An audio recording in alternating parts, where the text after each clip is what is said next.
आदर्श शिक्षक पुरस्कारासारखं. हो फक्त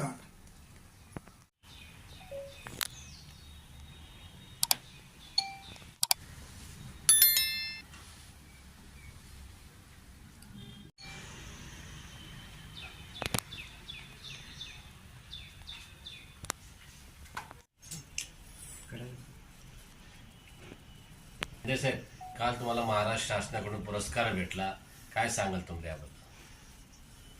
हा पुरस्कार वसंतराव नाईक कृषी प्रतिष्ठान हा पुरस्कार वसंतराव नाईक कृषी प्रतिष्ठान यांचं वसंतराव नाईक संशोधन आणि ग्रामीण विकास या संस्थेकडून दिला जातो. महाराष्ट्रातून दरवर्षी ते साधारणतः 16 ते 20 लोकांना हा पुरस्कार देतात, ज्यांचे त्या त्या क्षेत्रामध्ये उल्लेखनीय कामगिरी आहे. जसं काल त्यांनी पत्रकारितेचा पुरस्कार दिला, त्यांनी मार्केटिंग जे करणारे खरेदी विक्री संघाला पुरस्कार दिला, रेशीम शेती करणारा दिला, फळपिका करणारा दिला.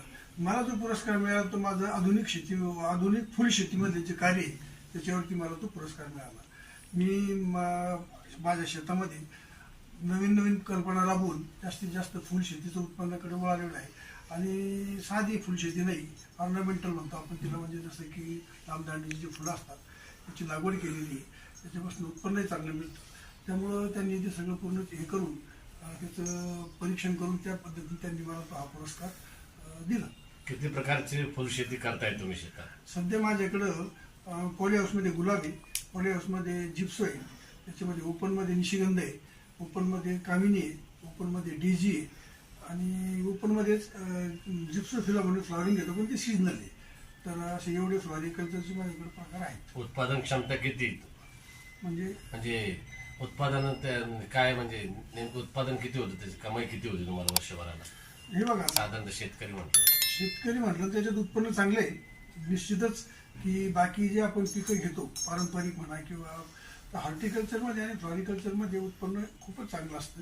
इकडे साधारण तुम्हाला वर्षाकाठी 1 लाख, 1.5 लाख, 2 लाखाच्या पुढेच प्रॉफिट राहतो प्रत्येक क्षेत्रामध्ये, प्रत्येक वेगवेगळ्या पिकामध्ये. तो जो की तुमच्या पारंपरिक पिकावर तुम्हाला भाव 15-20 हजाराच्या पुढे उत्पन्न होत नाही.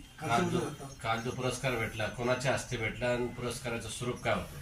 कालचा पुरस्कार हा ऍक्च्युली आपल्या राज्याचे उपमुख्यमंत्री एकनाथ शिंदे यांच्या हस्ते मिळणार होता, परंतु काही सेशन चालू असल्यामुळे मंत्रालयातील कामकाजामुळे येऊ शकले नाही.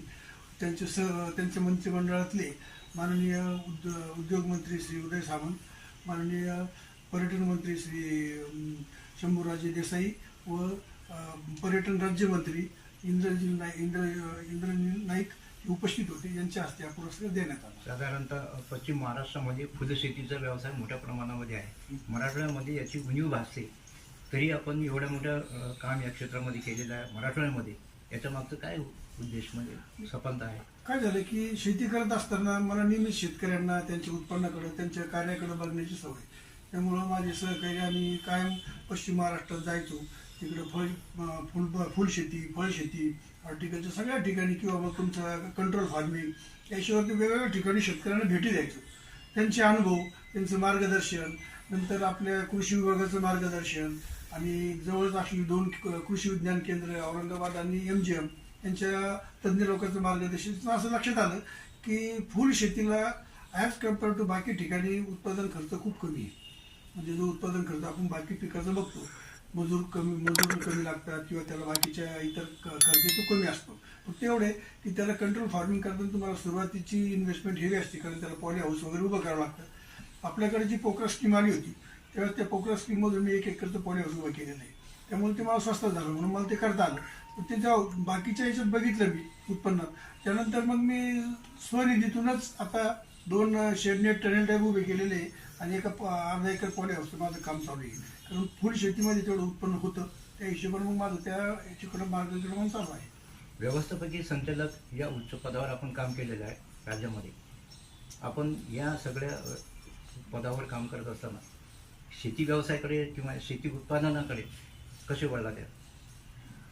तसं आमचं म्हणजे पारंपरिक व्यवसायच आमचं शेती. आमचे वडील आजोबा वगैरे सगळे शेतीच करायचे आणि शेतीची पहिल्यापासून आवड होती सुरुवातीला. म्हणजे योगायोगानं असं झालं की शिक्षण पुण्यात झालं. पुण्यामध्ये शुगर टेक्नॉलॉजी शिक्षण झालं, तर ॲटोमॅटिक शुगरमध्ये गेलो. शुगर फॅक्टरीमध्ये जाताना मग अगदी टॉप बॉटमपासून chief chemist, production manager, cogen manager, general manager अशा पदापर्यंत काम करत गेलो. योगायोगाने काम करताना सर्व चांगले शिस्तबद्ध काम करणारे आणि ज्यांच्याकडे व्हिजन असली अशा नेत्याबरोबरच काम करायचं मला संधी मिळाली. त्यामुळं याच्यात खूप असं एक नियोजन करण्याची जी सिस्टीम असते कोणत्याही कामामध्ये, शेती असू द्या, कोणताही व्यवसाय असू द्या, पण नियोजनबद्ध काम करायचं जे तुम्हाला शिस्त लागते ती मला ह्या चांगले यांच्याबरोबर काम केल्यामुळे ती मला मिळाली. आणि त्याच्यातूनच मग असं वाटलं की चला आपण आता इथं तर भरपूर काम केलं आहे, आपण शेताकडे गेल्यानंतर आपण स्वतःही काहीतरी करू. आणि ग्रामीण भागामध्ये जे नवीन तरुण पिढी अगदी उदासीन झाली होती शेतीच्या बाबतीत, त्यांना शेतीपासून काही असं वाटत नव्हतं, अट्रॅक्शन नव्हतं राहिलं, शेतीमध्ये उत्पन्न नव्हतं. त्यातल्या त्या लोकांनी थोडंसं त्यांचं माइंड डायव्हर्शन म्हणा किंवा त्यांना तिकडं त्यांचं मत परिवर्तन करण्यासाठी बराच प्रयत्न केला.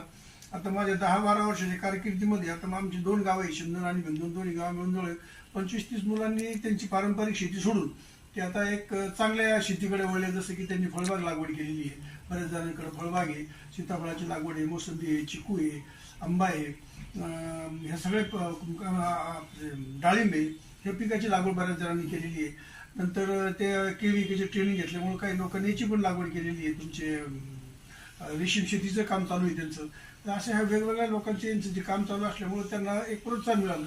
मग त्यांना वेळोवेळी काही अडचणी आल्या शासकीय लेवलला किंवा कशाच्या याला, तर त्यांना मदत करतो. जसं की तुम्ही आमच्याकडे पोखरा स्कीम आल्यानंतर त्या स्कीममध्ये एक तंत्र शेतकरी त्यात असतो, म्हणजे तज्ज्ञ शेतकरी, त्या कमिटीवर मी होतो. मी बऱ्याच शेतकऱ्यांना तसं हे केलं, उद्युत केलं की बघ तुम्ही शेततळे घ्या, शेततळ्यातून तुम्हाला कायम 12 महिने पूर्ण एवढं पाणी मिळेल. मग त्यांना त्या स्कीममधून शेततळे घ्यायसाठी त्यांना मदत केली.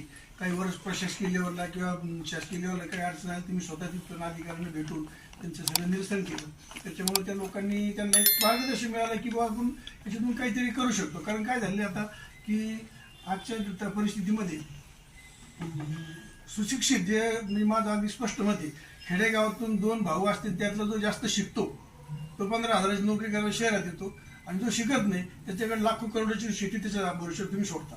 हे चित्र बदललं पाहिजे की सुशिक्षित तरुणांनीच शेतीत जायला पाहिजे. कारण शिक्षणामुळं शेतीमध्ये काय विकास करायचा, काय हे ध्येय धोरण ठरवायचे याची त्याला एक आयडिया येते. कारण जर तो अशिक्षित असेल, तो जो मागचा करतो किंवा ज्या शेजारी करतो तोच ते करत चालतो. म्हणजे आपल्याकडे जी म्हण आहे की आपण नेहमी म्हणतो शेतकरी अगदी मेंढरासारखं चालतो, ही पद्धत बदलली पाहिजे. कारण प्रत्येकानं आपल्या आपल्या कार्यक्षमता ओळखून त्या पद्धतीने त्याने जर काम केलं तर निश्चितच शेतीचे दिवस हे पुढचे कधीच्याला चांगलेच राहणार आहे. आणि पारंपरिक शेतीमध्ये थोडंसं उत्पन्नामध्ये खूप फरक पडतो, म्हणजे खूप कमी उत्पन्न निघतं. त्यामुळे शेतकरी आता बऱ्यापैकी हॉर्टिकल्चर किंवा याच्यात चाललेले, फ्लॉरिकल्चरमध्ये चाललेले. आता त्या मानाने जर आपण बाकी राज्याचा विचार केला तर महाराष्ट्रात आजही हॉर्टिकल्चरमध्ये खूप पुढे. आणि याला कारणीभूत म्हणजे त्या काळातले ज्यांचे विजन असणारे नेते होते आपले, उदाहरणार्थ वसंतदादा असतील, वसंतराव नाईक असतील किंवा मग शरद पवार असतील, ह्या लोकांनी फळबाग लागवडीसाठी मुख्यमंत्री पदाच्या कार्यकाळामध्ये त्यांनी बऱ्याचशा स्कीम राबवल्या, ज्याच्यामुळे तुम्हाला 50% सबसिडी हे करून त्याचा परिणाम असा झाला की महाराष्ट्रात आजही फळबाग लागवड खूप आहे आणि इतर पिकापेक्षा फळबागामधून येणारं उत्पन्न हे चांगलं आहे. आता आपला हा जो मराठवाडा भाग आहे इथं कायम दुष्काळी परिस्थिती असते. ह्या भागात जर शेती करायची असेल तुम्हाला 12 महिने बागायती, त्यासाठी तुम्हाला प्रथम पाण्याचं नियोजन करणं आवश्यक आहे. मग तुम्ही त्यासाठी शेतात शासकीय योजनेतून शेततळं उभारून स्वतःचं पाण्याची 12 महिने पुरवठा अशी पाण्याची व्यवस्था करण्याची गरज आहे. मी स्वतः सुद्धा शेती सुरुवात करताना अगोदर पहिलं मी शेततळ्याचं खोदकाम सुरू केलं. 2.5 कोटी लिटर क्षमतेचं शेततळं तयार करून ठेवलेलं आहे, जे की मला माझं पूर्ण पाणी उरतं, जे पुढच्या वर्षासाठी काम आहे. म्हणजे इतकं त्याची क्षमता आहे.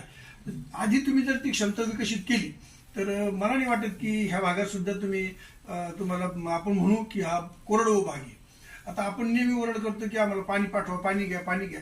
पाणी किती येतं, पण पाण्याचा काटेकोर वापर हाही सगळ्यात मोठा विषय आहे आणि तो शेतीत आता राबवणं फार गरजेचं आहे. शासनाकडून बी त्याचे नियोजन होतं, पण त्या पातळीवर व्हायला पाहिजे. कारण कसं होतं की पाणी आलं, विहिरीला पाणी आलं, तुम्ही जर फ्लड वाटलं त्याला आपल्या भाषेत म्हणजे दांडान पाणी दिले, पाण्याचा वापर खूप गैरवापर होतो. तेच जर तुम्ही सूक्ष्म सिंचन किंवा स्प्रिंकलर अशा पद्धतीने जर पाण्याचा वापर केला तर तुम्हाला पाणी खूप कमी प्रमाणात लागतं आणि उत्पन्नही चांगलं येतं आणि जमिनीचा पोतही चांगला राहतो. शिंदे सर, असा एक प्रश्न होता, शहरीकरण वाढत आहे, मोठमोठे गगनचुंबी इमारती होत आहे, भविष्यात शेत जमिनीची काय स्थिती राहील आणि शेतकऱ्यांना तुम्ही काय आवाहन कराल? माझं तर शेतकऱ्यांना सगळ्यात पहिलं आजही करतो, नेहमी सांगतो, शेतकऱ्यांनी शेती चांगली करावी. हे बघा, 2 गोष्टीशिवाय तुम्ही काही जरी झालं, 2 गोष्टी तुम्हाला काय आवश्यकता आहे. एक, खाण्यासाठी अन्न, आणि तुम्ही आजारी पडल्यानंतर डॉक्टर. तुम्हाला बाकी गोष्टी नसल्या तर तुम्ही कशीही जगू शकता, पण ह्या 2 गोष्टीची काय आवश्यकता आहे. शेतीशिवाय तुम्ही कोणीही कॉम्प्युटरवरती भाकरी डाउनलोड करू शकत नाही. तुम्हाला ती शेतात शेतमाल पिकून त्यापासून तयार करावं लागणार आहे. त्यामुळे शेतीचे दिवस जसं जसं लोकसंख्या वाढत जाईल तसा शेतीच्या उत्पादनाचं शेती उत्पादनाची गरज वाढणार आहे, आणि त्याची आवश्यकता असल्यामुळे तुम्हाला कायम शेतीला इथून पुढे दिवस चांगलेच राहणार आहे. एक महत्त्वाचा प्रश्न आहे की आपण जवळपास 3 दशकं एअर कंडिशनमध्ये काम केलेलं आहे. असे असताना आपण शेती म्हणजे ऊन वारा थंडी पाऊस अशा वातावरणामध्ये काम करताना आपल्याला त्याचं काही वेगळंच पण वाटत नाही काय? नाही सर, मी तेव्हा जेव्हा होतो ना, तेव्हा माझा ऑफिसचा काळ फक्त मोजून अर्धा ते 1 तास असायचा. मी कायम फील्डवर काम करायचो. अगोदर मी जेव्हा चीफ केमिस्ट होतो किंवा प्रोडक्शन मॅनेजर होतो तेव्हा मी कायम पूर्ण प्लॅन्टमध्ये कायम रनिंगमध्ये राहायचो. प्रोजेक्ट मॅनेजर झाल्यानंतर सुद्धा प्लॅन्टमध्ये राहायचो. सगळं डे टू डे रेग्युलर तिथे इन्स्पेक्शन, कर्मचाऱ्यावरती त्यांना सांगणं, त्यांना त्यांचं मार्गदर्शन करणं, त्यांच्यावरती लक्ष ठेवणं, कारण त्यांनी दुर्लक्ष करू नये कुठं, हे काम बघायचं. आणि त्याच्यानंतर पुढे गेल्यानंतर MD झाल्यानंतर मला ॲग्रिकल्चरशी खूप संबंध आला. शेतकऱ्याचे कामं करायचे खूप हे मिळाले. त्यामुळे मी फील्डवर जास्तीत जास्त काम केलेलं आहे. मी ऑफिसचा उपयोग फार कमी करायचो. माझ्या सर्व्हिसच्या काळात सुद्धा फक्त नॉमिनल जेवढं काम असेल तेच, तेवढं पुरतं ऑफिसचा उपयोग करायचो. मी AC मध्ये जास्त बसलेलोच नाही. आपलं पूर्ण नाव आहे? माझं पूर्ण नाव दादासाहेब दौलतराव शिंदे, गाव भिंदोल. माझी सर्व शेती शिंदोल शिवारात आहे तिथं, आणि तालुका जिल्हा छत्रपती संभाजीनगर. शेतकऱ्यांना मार्गदर्शनासाठी आपला फोन नंबर सांगा. 9822 504 205.